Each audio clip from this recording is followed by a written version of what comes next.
and resources to help you live life better here.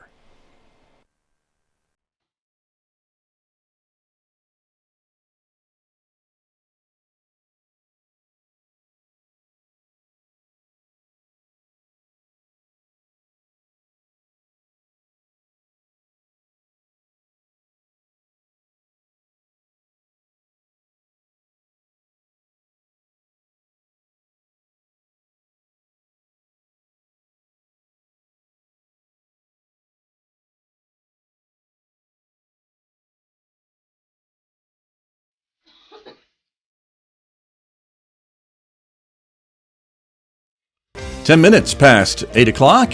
It is Thursday morning on KSJE, October 21st. Good morning, everybody. I'm Scott Michlin. Thanks for tuning in, and thank you for being with us. Welcome also to our viewers who are watching this visual radio program. It is streaming live this morning out to the KSJE Facebook page, our YouTube channel, and our Twitter account. We're glad that you are with us this morning, everybody, because we're going to talk about elections today with my guest, the county clerk from San Juan County. She is here to talk all about the elections that are coming up and how she organizes all the elections and keeps everything straight. There's a lot to discuss. So that's coming up with Tanya Shelby in the next few moments right here on KSJE. Then later on this hour, our election coverage will continue. As you know, we've been offering free airtime to all of the candidates running in the contested city council races in San Juan County. So our latest guest is coming on later on this morning at 8:50 a.m.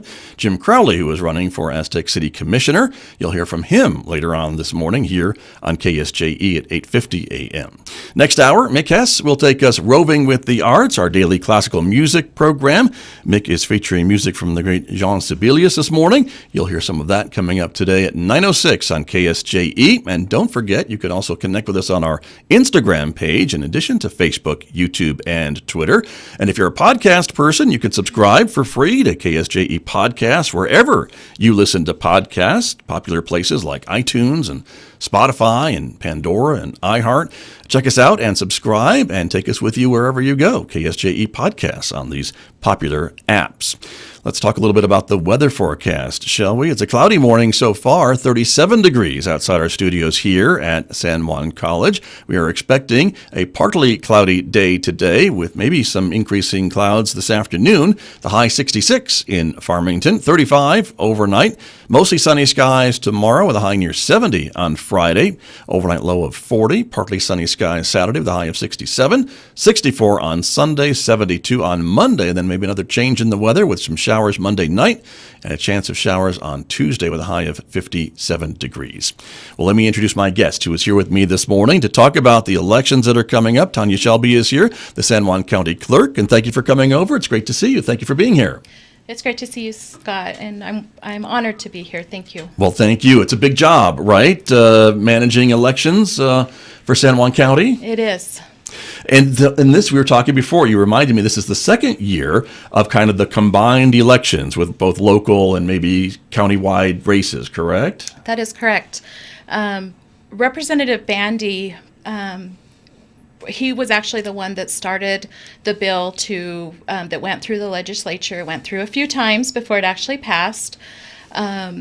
We, in the past, in 2013, the San Juan County conducted 11 elections. I think I remember that. Yes. I was going to the polling place all the time, it Yes, seemed, that year. You were. And, if you think about it, that's taxpayer dollars.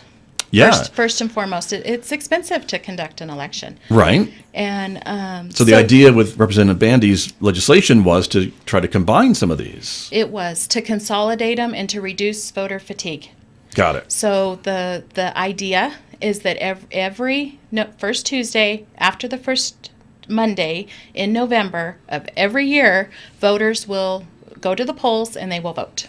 Which is what we're going to do. That's what we're going to do this year. That's right. And so so that is, again, for a county as geographically large as San Juan County, that's a lot of things to keep track of. But having them all on one date, I think, probably makes it a little bit more easy to organize for folks in your office, doesn't it? An election is a lot of work regardless. I hear you. Yeah. Okay. But not having to do it 13 separate times has to be a little better, yes, or 11 separate times. It is. This time on the ballot is a county question. So this is a 100% county-wide election. And that's good to point out for folks who maybe are listening and watching us this morning that maybe thought, well, I don't live in a district that's having a county commission or, a city council race or a city commission race or a school board race, so I don't need to go vote. But you do. You do. Because there's this county question on the ballot. Yes. There's a lot on the ballot. And I would encourage voters to go to our website, which is www.sjcclerk.net. And once you're there, you can click and actually view or print your sample ballot. That's unique to me, kind of. Unique to the voter. To the voter, 100%, right. yes, because you may only have the question for the county, or you may have a college board member, a city council member, soil and water. Yeah. Right. Members are also on the... there's some judges up for election, I think. No judges. This is a nonpartisan election, so there's no judges. There is a Farmington school is having a bond question. So if you're in the Farmington School District. Right. So we actually have over 57 ballot combinations. Okay. So definitely important to go in and view your ballot before you go to the polls. Definitely. Very true. I thought there was a Farmington municipal judge. So you are correct. The municipalities has a... Thank you. Yes, okay. they do. Thanks for the clarification. That's yes. what I was meaning, yes. But you're right. It's confusing if yes. you're not careful. And so the ballot, it's important to take a look at it to see what you're going to be asked to decide on. Bloomfield also has a municipal judge. Thank you. There you go. So yes. And folks can start voting. Early voting has started, right? Early voting actually started in my office on October 5th. Yeah. But then last Saturday on the 16th, all of our alternate sites opened. We have 6 now. I'm very pleased to be able to offer that to the voters of San Juan County. So we have, of course, the county clerk's office in Aztec, and our hours are from 7 a.m. to 7 p.m. Right. And then our alternate sites, we have Bloomfield Cultural Center. We have Gateway. The Farmington Museum. Farmington Gateway Museum. Park. Right. We have the Farmington Library. Mm-hmm. We have Shiprock CCSD Business Office. We have the Newcomb Fire Station. Right. Those are those locations. And those hours are from 11 a.m. to 7 p.m. Monday through Friday, and then Saturday's hours are 10 to 6. Gotcha. And so that you mentioned, and it is something to be proud of, I think, to have all these different locations. Again, as I mentioned, in a county as geographically large as San Juan County, that means that any county resident can go to any of these locations and get their ballot printed up and available to them to vote. Yes, especially during early voting, and then on election day, we have 33 voting convenience centers that are open to the voters. And each of those are listed on our website. And consistency for the voters to me is important, so we use the same 33 for all elections. Gotcha. They can go back to the same place that they're used to Yes. going to, and Yes. that's an important thing to mention as well. These voting convenience centers are, again, I think I told you before we came on the air this morning, I thought they were just amazing that you were able to, again, if I lived in Blanco, but I could walk into Newcomb and they'd print up my ballot like I was in a Blanco voting place, but it doesn't matter where you are. That is the whole idea of the voting convenience center. If you're on your way out of town and you forget that you needed to vote, you can even stop at Newcomb. You could on election day, you could stop at Nosh Chitty. A voter can go anywhere in the county and vote. And vote. And so, and that is, again, through technology, you're able to do that, obviously, right? Yes, we are. I mean, that's one of the things that technology has allowed you to be able to do and offer to the voters. It's actually a tax savings to the voter, too, because, I've been in the office for 28 years. So in the past, we used to have pre-printed ballots. Well, you can never gauge what your voter turnout's going to be, right? You always have to make sure you have enough. Right, of course. But with the ballot on demand system, you're paying for the system. Right. And you don't have excess ballots. I think there were some counties years ago that had millions of dollars that were wasted by pre-printed ballots. So, yes, we do use a ballot on demand system. That system tracks you whether you're an absentee voter or an early voter. In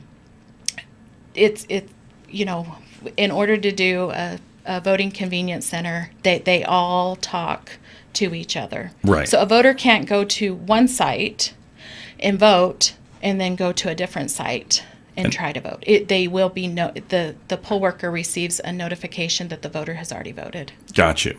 And that's important, I think, to note, because I know a lot of folks are concerned about election security and things like that. So that's built into this system that we're using in San Juan County. It is. I have a good example of that. So in our office, we always start 28 days with early voting. We actually had a couple that came in and they were on their way out of town. They were going on vacation. And I specifically remember, I'm always the first voter. I always want to test the system. So at 7:01, I'm voting. Okay. That's a privilege as clerk that Sure. I take. All right. But anyhow, we had a couple that came in. They made the comment they were headed out. They wanted to make sure that they voted.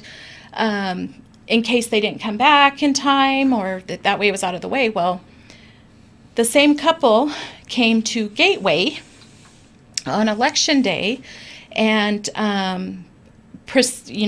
stated their name, because you have to state your name, right. your year of birth, and you have to verify your address. And the poll workers received the message, this voter has voted early in the San Juan County Clerk's office at 7:34 a.m. on First day, right? Yes. That 28 days prior. Yes. Unfortunately, the voters didn't remember. I really don't think that they were out there truly trying to test the system. I really believe they didn't remember. Well, it was a month ago. I can't remember what I had for breakfast, so I understand. And they were frustrated. Yeah. Unfortunately, they were frustrated with my poll workers, but my poll workers were doing their job. Mm-hmm. They came over to Aztec. We pulled their voter registration form. We pulled their application that they signed the very first day. I glanced at them, of course. The signatures matched. Take them up to the counter, show them to the voter, and they're like, they remembered. I said, "Is this your signature?" "Yes, it is." And they said, "You are absolutely correct." And then, of course, then they're worried because is it considered voter fraud that they're trying to vote again? Right. In a general election, we, of course, always have a primary election in June. Mm-hmm. I do believe that in this case, that the voter didn't necessarily remember because they thought they voted in the primary.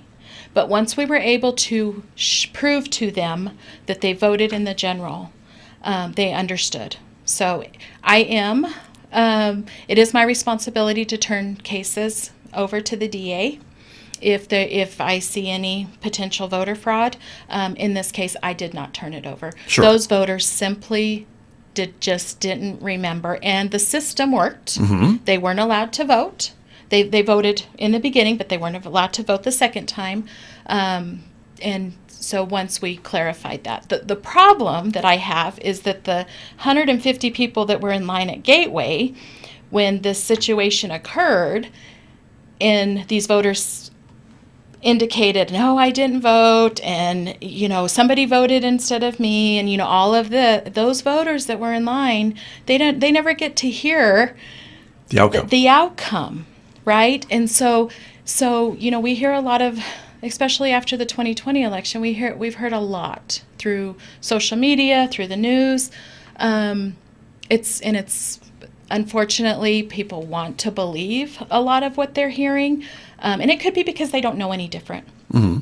But the point is the system worked. It did exactly what it was supposed to do. And hopefully the voters that did witness that, hopefully eventually they'll realize that it was a mistake on the voter, right, not on the system. Right. And it all worked out. And nobody got arrested. Nobody got turned in. No, none of that. We were good. It was an honest mistake, it sounds like. It was an honest mistake, 100%. Right, yes. but the system did catch it, and Yes. and sometimes we hear about maybe some of those things that maybe there's a problem with the registration or whatever, and aren't there provisional ballots that can be offered to voters in certain cases? It's not every time, I understand, but isn't that another option that sometimes you have at the polling place? It is. We had poll worker training yesterday. I Right. mentioned to you earlier. So in the training, I instruct our workers to contact our office before they issue a provisional ballot. Our goal in our office is that the voter gets the full experience of voting. Voting provisionally and putting their ballot in an envelope and it come back to our office and then counted by the canvas board, to me, isn't a 100% not the experience. best situation. It's not. A lot of times, and I have an amazing staff in the office. Everybody does a tremendous job. We can find those voters. If our poll work, and that's why I instructed our presiding judges to contact our office, we will find those voters. A lot of times it's a situation where you have an individual that has gotten married. So when they go in, and like I indicated, they state their name, their year of birth. Maybe. Yep. So they're giving them their current name. Married name. Not realizing that they haven't changed their voter registration. So, once we're on the phone with the voter and we are able to have a little bit more in-depth conversation, we can find that voter. Gotcha. And that voter can vote, put their vote in the tabulator, and they leave with a good experience of voting. Right. Understood. But yeah. that is still an option. It is still an option that is provided to the voter. Because you still want them to vote, right? You don't want to turn anyone away if they are illegally able to vote, right? Even if they're maybe not in the system or you can't find them right away or what have you. You never want to turn anyone away from a polling place. That's correct. However, if a voter is not registered, and I want all Yes. the voters to understand this. True. If the voter is not registered and they vote provisionally, their vote still is not going to count. That's true. Okay. So in a way, I 100% do not want to mislead any of the voters. Mm-hmm. So that's why it's best to get us on the phone, let us find them. And I can tell them on the phone if, I will approve them to vote through the system, or my staff approves the provisional ballots. And if they're not registered and we cannot find them, then unfortunately their ballot won't be counted. Sure. So, which is why when we hear about those reminders to register to vote or to make sure your voter registration is up to date prior to the election, you can't just do it day of. We don't have that option yet. Good. I'm glad you mentioned that. Right. But people need to be aware of that because that is what can hang you up sometimes if you're not up to date. Yes. So even if if you're registered and your name, you haven't changed your name, you're still in the system. Mm-hmm. You can still vote. If you haven't changed your address. Now, in this election, if you've moved, let's say, from Aztec to Farmington, so and you haven't updated your voter registration, your ballot is going to be with your Aztec address. Races, yeah. Your Aztec candidates. Yeah. And you may want to vote in the Farmington school bond election. Or for the college, maybe you're in one of the college board member districts. Through early voting, we do have same-day registration in our office. And, the voter, if you know that you need to make a change on your voter registration before you vote, you're welcome to come in and make the change and then vote right there in the county clerk's office. If you are not registered, you're welcome to come in, register, and vote. And that's called same-day registration. And no, this is not available on Election Day. Okay. It ends on October 30th. It is available. Yes. As of now, till October 30th. Yes. Good to know. Yes. And that is that's pretty convenient too, I think, for folks, right? If they've forgotten or moved, like you said, or what have you, and they do want to make sure they're up to date, that's a fairly nice convenience thing to be able to do on that day before Election Day, as long as you get it done beforehand. It is. So there's certain criteria that they have to bring in. And if this is something that would affect you as a voter, I would recommend you contact my office. And that way we can make sure we provide you with the specific information that you need to bring in. It's different for college students. It's just best to make sure you have everything before you get to the office. And that way it's a smooth transaction. So. Very good. My guest this morning, Tanya Shelby, is here. She is the San Juan County Clerk. She is in charge of the upcoming election on November 2nd and all the other elections that we have, although there's much less now than there used to be because they are now consolidated. And I want to go back to talk a little bit about that consolidation of the elections, which we now have in New Mexico. And so we were talking before, we used to vote for city council candidates in March and school board members in February. And every time you have an election, I hear the cash register basically, right? Because it's expensive to do that. So by combining, which was the idea, we are saving taxpayers dollars, we're saving money by combining all of those. About how much does it cost to have an election if somebody wanted to do a special election? Do you have a running number? So for the county tax question, Yeah. so part of the new legislation, every special election is all mail. Okay. So we have 77,000 registered voters in San Juan County. So to mail all of those voters a ballot, and Printing. print everything, Yeah. it was over $200,000. Wow. Just for that. So definitely the consolidation 100% is hopefully will reduce voter fatigue. We've got vote here signs out now at all of our early voting sites. When the voters go in, they will at least be able to vote for the county question. Right.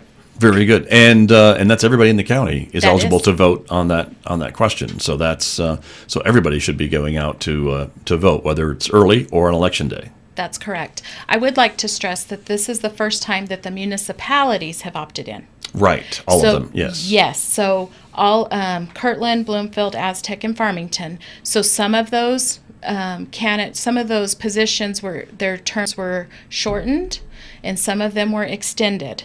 But they are all on our the ballot. Right. And So- now all the terms are kind of synced up, aren't they? Or, They will or getting be. there the next cycle. They I guess. will be, yes, after this. But if you're used to, as a municipal, living in the city limits, if you're used to voting for your municipal candidate, you need to make sure you vote in the November 2nd election, because that's when the candidates are now on the ballot. Right. Don't watch for them in February. They'll already be in office by then, whoever wins. That's so correct. That's what's going on. But good point. And again, when those terms were either lengthened or shortened, those were all agreed upon by those individual governmental entities. And so everybody approved all that months ago. Scott, that's correct. When the legislation passed, the municipalities had the option to opt in. The first time around, the only municipality that opted in was the city of Farmington. And a lot of that was to save money. Sure. Prior to the county clerk's office conducting this election for the municipalities, the municipal clerks conducted them. So, you're again, the taxpayer dollar has to pay for these elections. So, this is the first time that, because municipal candidates in Farmington, they chose to extend their terms. Mm-hmm. The other municipalities chose to shorten, and that's how they ended up all on one ballot. That's where we are today. And that's where we are today. And I would think that, again, and back then when the city clerks were doing the elections, they certainly wouldn't have the voting convenience centers all throughout the county and things like that. It was certainly a different way of doing the election, because they don't have the resources that your office has and the need for the technology that your office has. So one thing with the legislation, it did force them to go so that the laws would be the same. Makes sense. In law, there used to be what was called a municipal code. Right. That was separate than so elections were conducted, as you indicated, differently, which is also confusing to the voters. So trying to bring everything under one umbrella, then the municipalities were then forced to follow the regular election code. And, especially when you think of the town of Kirtland, and having to have early voting open on Saturdays. We're required to have it open. We're required to be open on Saturdays for all of our elections, the Right. county elections. Right. So, it was burdensome and expensive for the municipalities. So for the voters, I'm excited that, this is only our second one. Right. I do believe that once the voters get the hang of every other year being the nonpartisan election, then and getting in the groove of voting after it's crazy, but it's the first Tuesday after the first Monday. Right. Every November, I do believe that the voters we're going to see a trend, and we're going to see increased turnout. Good. And that's another thing I wanted to ask you about, too, because I would imagine for you and your staff, it's got to be a little frustrating sometimes to put all this work into an election and to see turnout as low as we maybe seen it in sometimes. Now, recent elections, I think, are a different story. But over the years, I'm sure you've seen some elections that you put in all this work and effort, and maybe we get, I don't know, 30%, 40% turnout. Is that about where we are? So some of the school elections that we actually had conducted Right. back in the years ago, we've seen as low as 2%. Ouch. Yes. And you've got to... Which means races are decided by just a couple dozen votes, perhaps. Yes. And the sad part about that is we're still required to have the same number of sites, the same number of workers, so it costs the same. Right. Okay. So and that is why I supported the consolidation. Right. And when you say voter fatigue, I think that's what you're talking about, right? Is voters having to go back to the polls every few months to vote on a new something, like 2013, and now they're just having to go maybe once a year, twice a year, maybe. And as a voter, right? You want to vote. You want to be able to voice your opinion and choose your candidates. And what was happening is with all of our elections, the voter would show up to the polls and they may not have nothing to vote. They may not even be in that school district, or maybe not even in the for the college, or even in the municipal candidates were the same way. Right. But now that security that once I go, I can vote. Right. I think that'll increase the numbers. That would be great. And Yeah. that, I think, is, again, I think the legislation was great. Are other states kind of moving in this direction too? Are we part of the trend, or what have you heard nationwide? I haven't researched it nationwide. Okay. I really haven't. You're worried about what's going on here. It's a lot to focus on I understand. on our county. And so for you, in your job as county clerk, you work with the Secretary of State's office then when it comes to elections and report our results back to that office statewide. Is that how it kind of works? The Secretary of State is the chief election official. In So New Mexico. yes, there's 33 elected clerks, and we do report to the Secretary of State's office. Got you. And that office kind of manages, if you will, the more statewide elections or candidates. I would say candidates is what I probably mean to say. And those types of elections and things like that, when like a state representative or state senators are running, that's usually through that office? So as far as filing, is that what you mean? Right. So yeah, like our presidential candidates and all of those are going to go through the Secretary of State's office. Now they're through legislation. Yeah. They'll do the state, a lot of the state offices, but there's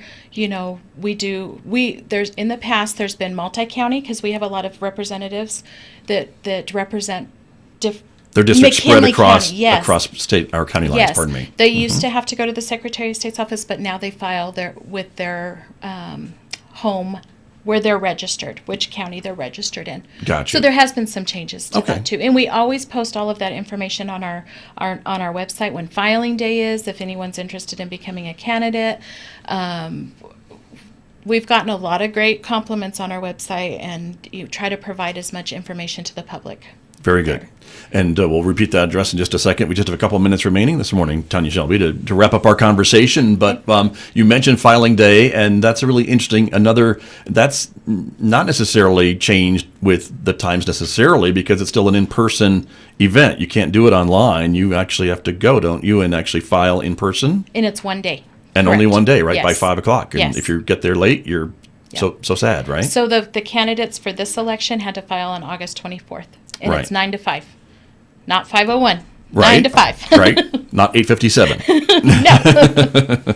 And so your office is pretty busy that day, I would assume, depending on the elections, but I bet maybe a lot of folks come out. And are there some candidates maybe, and we don't have to name names, but are there some that come and look to see if they're maybe running unopposed, or if anyone's running unopposed, and maybe they'll sign up to be a competitor if the race looks a little empty? So we do, but it's also on our website.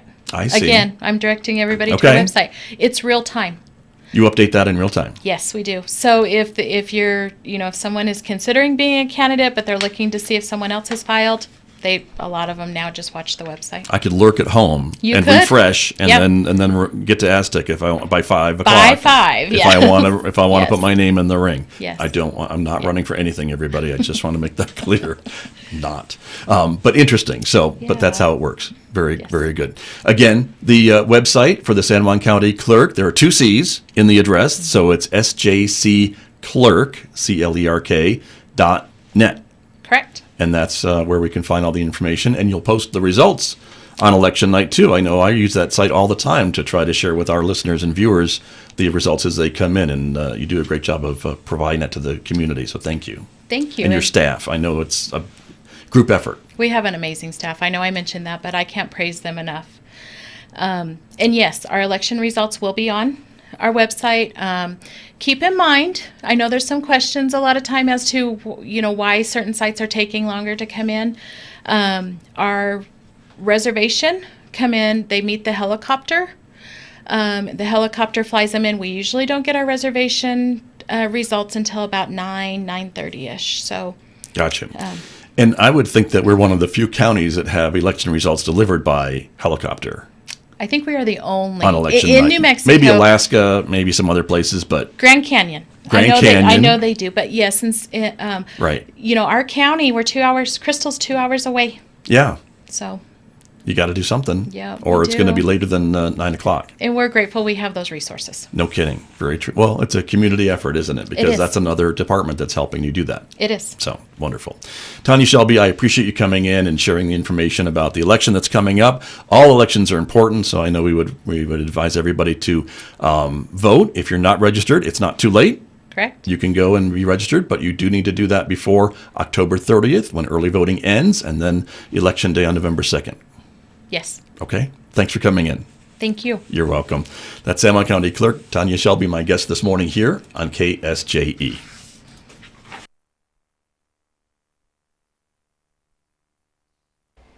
KSJE is supported by the Farmington Civic Center, bringing a wide variety of live entertainment to the Four Corners.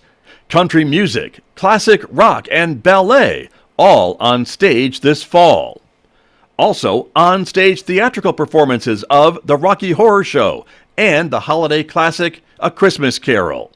Find out more online at fmtn.org/shows.